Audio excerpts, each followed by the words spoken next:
the point where I worry is when I see metaphors like literacy disseminated promiscuously through the world, because, and I regard that as kind of sloppy thinking.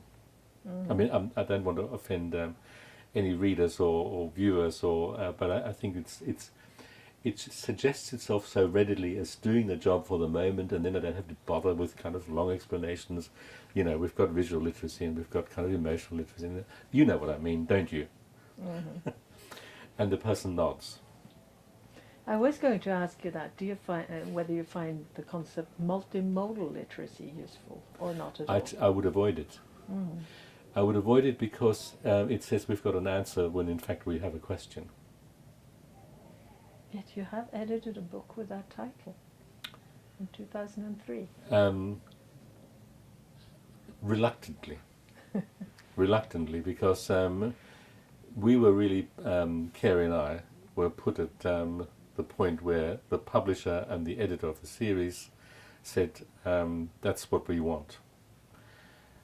And at that time, not an ethically strong motive, we thought it was important to have the book published, more important than insisting on the purity of a term. But the same year you published the book Literacy in the New Media Age, where you actually discuss the components of the concept of literacy, or what would you call it if you don't call it literacy? Well, I mean, I may have said it in that book. The interesting point is that no other language in the world has a term like it, or no other society in the world has felt the need for that term. Now, if English was a small language like, with all due respect to others, but a small language like Danish, it would not have had that kind of currency or power. It's the significance of the power of English as language which carries this term along with it. But given that it has such a wide metaphor, as a metaphor has been used so widely, even within English, in ways which are uncontrolled. So, for instance, a former colleague of mine could say that somebody who can't give you a sensitive reading of a Shakespeare play is actually illiterate. And that would be an academic who ought to have known differently. So given that the term has such uncontrolled potentials for being used harmfully, I would much rather say, let's not use it, and I would say, what do I actually mean by literacy? For instance, in a book I wrote in 1979, which became Learning to Write, at the very last moment, I was sort of, before I sent the manuscript off, driving in Adelaide, I think, of course, you've got to put something in on the genre.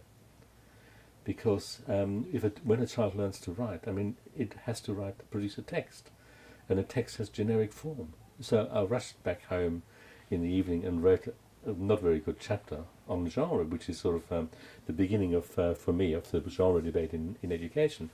Now, is genre part of literacy?